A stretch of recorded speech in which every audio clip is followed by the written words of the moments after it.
Hello friends, माझं नाव रुपेश जाधव आहे. आजचं आपलं सेशन आहे MPSCची एक्झाम इंग्रजीमधून देण्याबाबत. आता जनरली सगळेच मुलं जे असतात MPSC म्हटलं का त्यांचा समज आहे की हे फक्त मराठीतूनच प्रिपेअर्ड होते. आता मुले काही वर्ष पहिले UPSCचा अभ्यास करतात. UPSCचा अभ्यास झाला आणि त्याच्यातून समजा जर आपल्याला कुठलं पद मिळालं नाही किंवा प्रिलिम आपली निघाली नाही, तर मग मुलांचा वाट एक तर MPSCकडे वळतो किंवा ते सरळ सरळ कुठल्या तरी जॉबला लागतात. म्हणजे 3 वर्ष 4 वर्ष UPSCचा अभ्यास केल्यानंतर त्यांच्या एका सर्टन लिमिटपर्यंत पोहोचल्यावर जरी त्यांनी प्रिलिम क्रॅक नाही करू शकले, तर ते मुलं सरसकट कॉम्पिटेटिव्ह एक्झामची तयारी सोडून देतात. तर अशा मुलांना माझं सांगणं आहे की बाबा तुम्ही MPSCची तयारी सुद्धा इंग्रजीमधून करू शकता. ओके, आज मी तुम्हाला हे माझं जे व्हिडिओ सेशन मी बनवत आहे ते स्पेशली याच्यासाठीच की कुठले विषय UPSC आणि MPSC मध्ये कॉमन आहे. जेव्हा तुम्ही UPSCचा अभ्यास केलेला असतो 2-4 वर्षाचा, त्यामध्ये तुम्ही ऑटोमॅटिकली किती विषय MPSCचे तयार करून बसलेले आहात याची तुम्हाला कल्पनाच नसते. तर चला आपण जरा बघूया. मार्किंग स्ट्रक्चर आणि क्वेश्चन मार्क्स जे आहे किंवा एक्झामचा पॅटर्न जे आहे ते तुमच्यासमोर दिलेलंच आहे. UPSCच्या तुलनेमध्ये MPSC जरा सोपी पडतं, पण एका गोष्टीमुळे कठीण होते की याच्यात ही जी परीक्षा असते ही परीक्षा थोडी कठीण जाते, कारण याचा प्रिलिम टोटली MCQ मध्ये आहे आणि मेन्स सुद्धा ही MCQ पॅटर्नवरच आहे. त्यामुळे काय होतं का हा मेजर डिफरन्स आहे की UPSC मधला मेन्स जो आहे हा डिस्क्रिप्टिव्ह फॉर्मॅटमध्ये आहे, पण हे आपलं ऑब्जेक्टिव्ह प्रकारचे प्रश्न याच्यामध्ये विचारले जातात मेन्समध्ये. त्यामुळे इथे अडचण एकच आहे की तुम्हाला परफेक्ट एक उत्तर दिलेलं असतं, तुम्हाला तेच मार्क करावं लागतं. हा MPSCचा एक ड्रॉबॅक आहे मेन्सच्या परीक्षेमध्ये. तेच UPSCचं जर असतं, हे जर डिस्क्रिप्टिव्ह फॉर्ममध्ये असतं तर पुरं काही ना काही त्याच्यावर लिहू शकले असते. पण टू द पॉईंट हेच उत्तर, तुम्ही याच्यातलं उत्तर ओळखा असा हा मेन्सचा प्रकार आहे. ठीक आहे, मार्किंग सिस्टीम तशीच आहे. MPSCनी हा पॅटर्न UPSC कडून पूर्व परीक्षेचा 2013 मध्ये घेतलेला होता, हा 2013 मध्ये घेतलेला आहे आणि मेन्सचा जो आहे हा 2012 मध्ये घेतलेला आहे. ओके, तर स्पेशली हे माझं लेक्चर लक्षात घ्या की जे मुलं इंजिनिअरिंग, मेडिकल किंवा इंग्लिश ज्यांचं माध्यम होतं पूर्ण एज्युकेशनमध्ये त्यांच्यासाठी हा व्हिडिओ आहे. ओके, तर हा पॅटर्न MPSCनी UPSC कडूनच घेतलेला आहे. पूर्व परीक्षा तशीच्या तशीच आहे. इथे तुम्ही असं समजू शकता की पूर्व परीक्षा म्हणजे UPSC प्लस महाराष्ट्राचे काही माहिती अशा संबंधित असा हा पूर्व परीक्षेचा सिलेबस तयार केलेला आहे.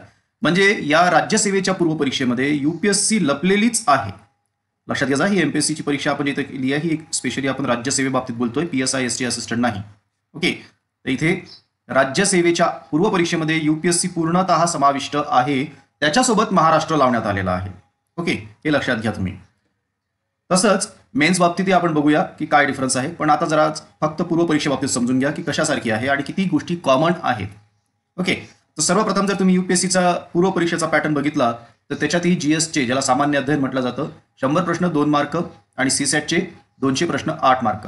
फरक फक्त एवढा आहे की UPSC म्हणते अगोदर तुम्हाला CSATमध्ये 33% मिळवावे लागतील, तुम्हाला क्वालिफाय व्हावं लागेल 33% मिळवून. जर तुम्ही ते मिळवले तरच तुमचा मग हा GSचा पेपर चेक होईल. ओके, मात्र MPSCचं तसं नाही.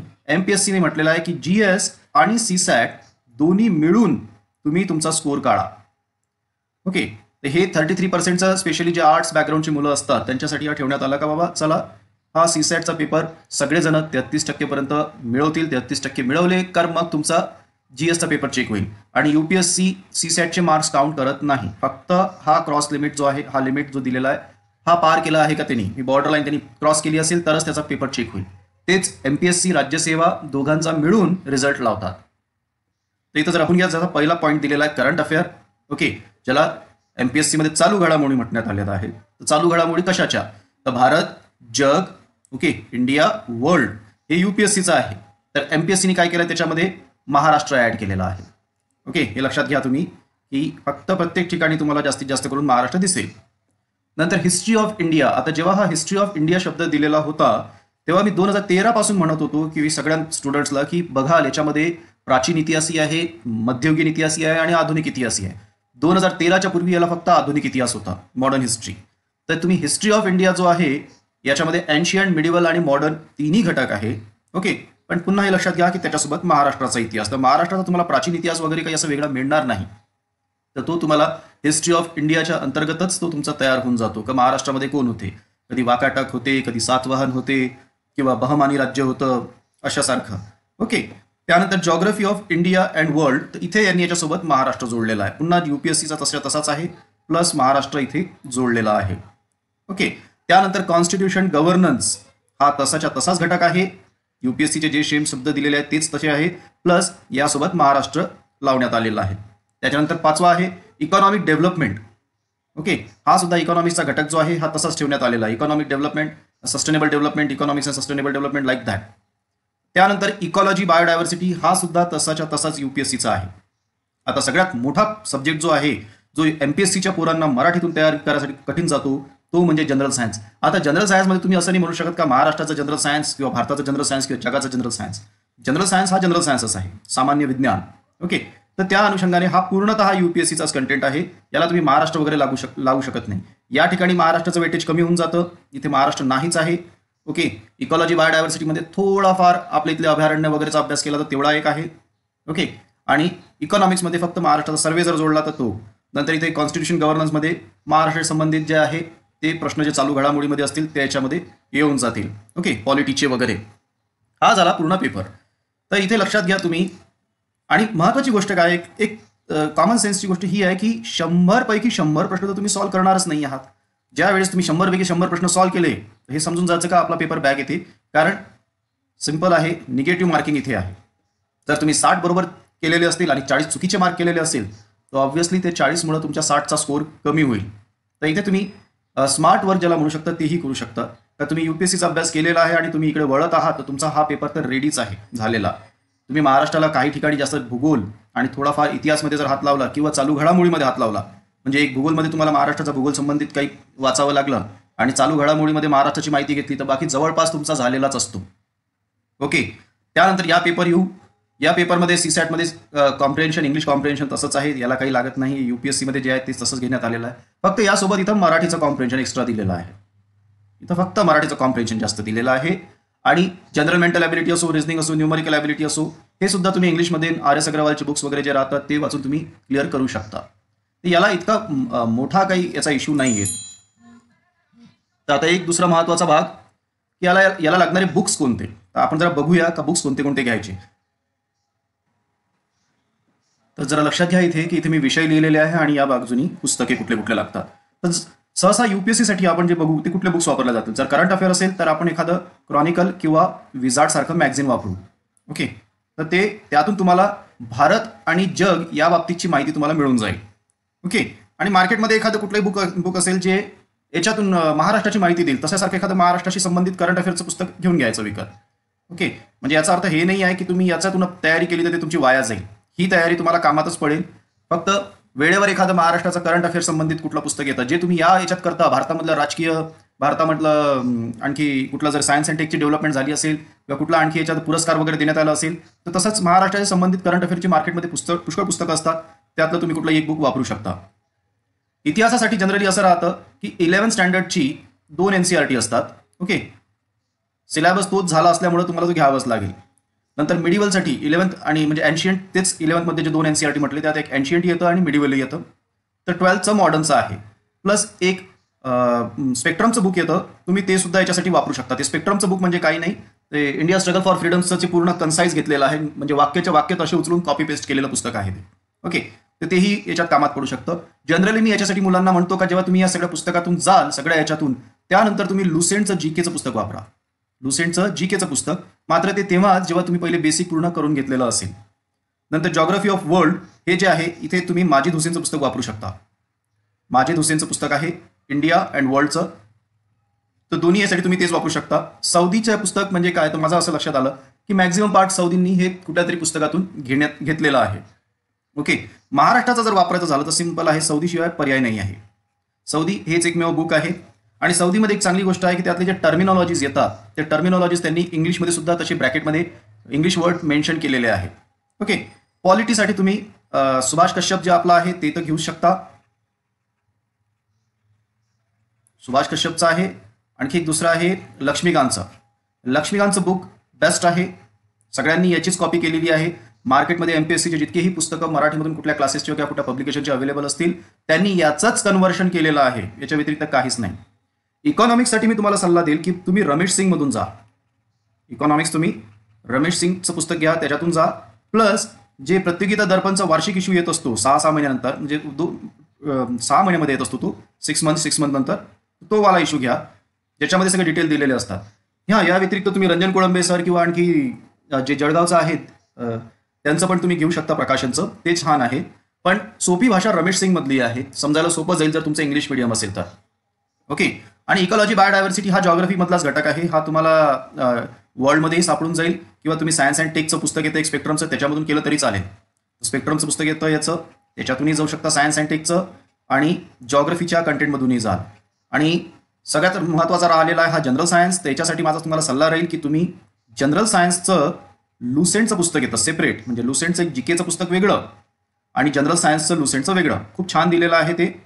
आता काही जण म्हणतात की अरिहंतचे पुस्तक चांगलं आहे, तर तुम्ही तेही वापरू शकता. मी ते बघितलेलं नाही, बट कारण माझा रिसर्च अलग चालू असतो की मी याच्यावरच थांबत नाही, याच्यापेक्षा जास्त थोडंसं मी एक पाऊल पुढं सरकत असतो या सगळ्यांच्या.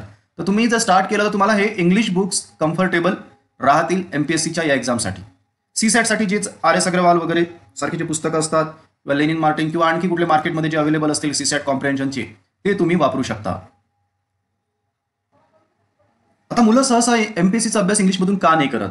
तर नंबर एक सगळ्यात महत्त्वाचा मुद्दा आहे फिअर. त्यांना वाटते कुठं ऑप्शन, कुठं रिस्क घेत बसता याची. ओके, असं काही नाही आहे.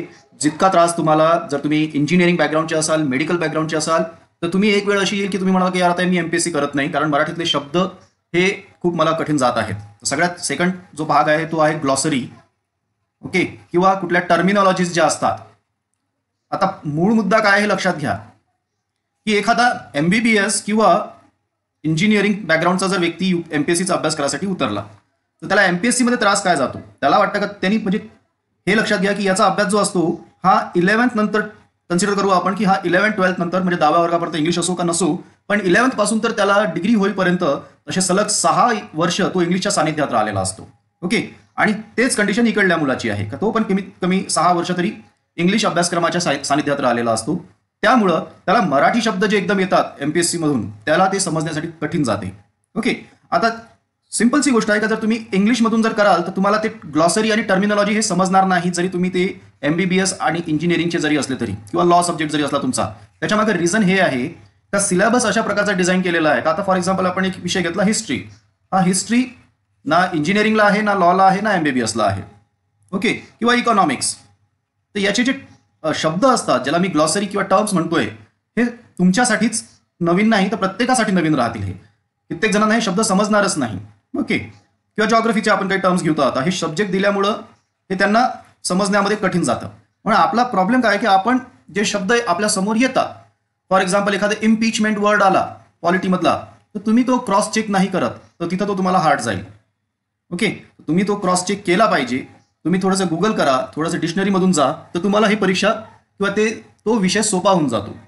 इकॉनॉमिक्स वाचताना सगळ्यात शेवटी ग्लॉसरी किंवा टर्मिनॉलॉजीज दिलेले असतात, पुरं ते एक्सप्लोर नाही करत का त्याचा अर्थ काय होतो. जॉग्रफीमध्ये तसंच, की हा घटक म्हणजे काय, तर थोडासा हळूवारपणे जाऊन जर त्या शब्दांची आपण डेफिनेशन बघितली किंवा त्याचा अर्थ बघितला, तर आपल्याला असं लक्षात येईल की आपण एमपीएससी सुद्धा इंग्लिशमधून तयार करू शकतो. ओके, तर हा मी आजचा जो माझा सेशन होता हा फक्त एमपीएससीचा इंग्लिश पूर्व परीक्षे बाबतीत होता, प्रिलिम बाबतीत. मी पुढच्या याच्यात तुम्हाला इंग्लिश मेन्स कसं करावं त्या बाबतीची माहिती देईन, आणि कसं तुम्ही जर मेन्सची तयारी इंग्लिशमधून केली तर तुम्हाला प्रिलिममध्ये त्याचा फायदा होईल हे लक्षात येईल. ओके, तर भेऊ नका, तुम्ही थोडंसं याचा कॅल्क्युलेटिव्ह स्टडी करा. तुम्हाला लक्षात येईल की आपण इंग्लिशमधून जरी जातो आहे तरी आपण एमपीएससी क्रॅक करू शकतो. कधी कधी काय राहतं, जसं आपण आपल्या इंजिनिअरिंग किंवा मेडिकलच्या तयारीमध्ये, मी स्वतः एक मेकॅनिकल इंजिनियर आहे त्याच्यामुळे मी सांगतोय की आपण पूर्ण सिलेबसचा अभ्यास करत नसतो. वेदर इट मे बी कुठलाही पेपर असतो इंजिनिअरिंग मधला किंवा मेकॅनिकलच्या आपला एमबीबीएस मधला, you are not going to study 100%. तुम्ही काय करता की पेपरच्या वेळेस आपल्याला किती टॉपिक आहे, जर असा 6 टॉपिक असेल तर काही जणांचं टार्गेट एवढं राहतं की 6 पैकी मला हे 4 टॉपिक चांगले येतात, मी हे 4 टॉपिक चांगले करून जाईल, आणि 2 टॉपिक आपण इग्नोरच करून टाकतो टोटली. असं सहसा खूप मुलांचं असतं, खूप म्हणजे जवळपास सगळ्यांचंच असतं. तसंच तुम्ही इथं समजा की जर तुम्ही इंडियातलं किंवा वर्ल्डचं करंट अफेअर जर व्यवस्थित करून ठेवलं आणि महाराष्ट्रातला थोडा कमी जास्त हा एक पार्ट होऊ शकतो. हिस्ट्रीमध्ये जर तुम्ही मॉडर्नला वगळलं तर एन्शियंट मिडिवल तुम्ही स्ट्रॉंग करू शकता. जॉग्रफीमधलं एखाद्याला महाराष्ट्र येत नाही तर तो इंडिया आणि वर्ल्ड चांगला तयार करू शकतो. ओके, पॉलिटीमधलंही तुम्ही रमेश सिंग सारखा किंवा घेतला घटक तर तोही एक कामात पडेल. याच्यामध्ये एक लक्षात घ्यायचा, इकॉनॉमिक्समध्ये एक शेवटी महाराष्ट्राचा इकॉनॉमिक सर्वे येतो, तर तो एक थोडासा आपल्याला आढावा घ्यावा लागतो, किंवा महाराष्ट्राचं बजेट जे असतं त्या संबंधितचे प्रश्न असू शकतात, आणि हे तुम्हाला इंग्लिशमध्ये अवेलेबल होऊन जाईल. ओके, तर कॅल्क्युलेटिव्ह स्टडी जर केला आपण तर आपल्या लक्षात येईल की आपण मॅक्झिमम पार्ट इंग्लिशमध्ये तयार करू शकतो एमपीएससीचा. एकदम मराठीवरच डिपेंड राहिलं पाहिजे असं आवश्यक नाही, कारण तुमचा तर पहिला मुद्दा हाच राहील की तुम्हाला ग्लॉसरी जे राहतील तेच ट्रान्सलेट करण्यामध्ये खूप वेळ जाईल तुमचा, तर तो समजण्यामध्ये. कारण एक एक सब्जेक्ट जरी आपण घेतो तर एक सब्जेक्ट आपला UPSC मध्ये असो का MPSC मध्ये असो, तो एखाद वर्ष आरामशीर घेऊन घेतो नवख्या मुलासाठी. Okay, whether it may be geography, economics, polity, कोई भी सब्जेक्ट, तो वो जाने ही वाला है अगर आप इसमें खुद होके पढ़ रहे हो तो. But you have to develop the habit of going through dictionary और गुगल दोज टर्म्स. ओके, त्या टर्म्सला गुगल करा, तुम्हाला आपोआप समजून पडेल की हे सोपं जात आहे. मित्रांनो, आशा करतो का माझं तुम्हाला आजचं लेक्चर पटलं असेल. तुम्ही या अँगलनं थोडासा विचार कराल की MPSCची तयारी मी इंग्लिशमधून करावी की नाही करावी. ओके, तर इतकं बोलून मी माझे 2 शब्द संपवतो. थँक्यू.